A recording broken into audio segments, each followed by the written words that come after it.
Hey there, I just want to make this quick video about the Saturn 3 Ultra if it's not printing and what you can try to do.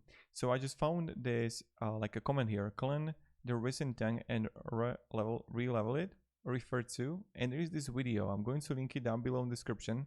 So this is something that you can try to do by yourself. Maybe it's going to work out to your favor.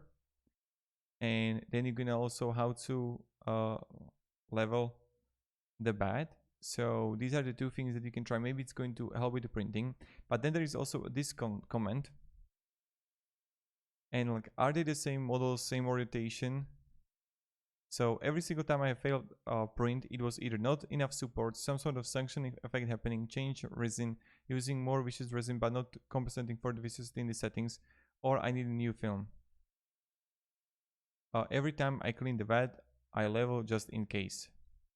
So clean your wet, level your printer, check the film.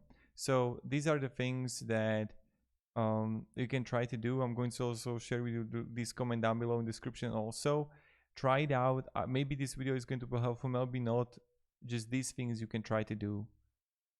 Like how to clean the resin bed after printing. Try it out. Maybe it's going to then you can print more. Goodbye.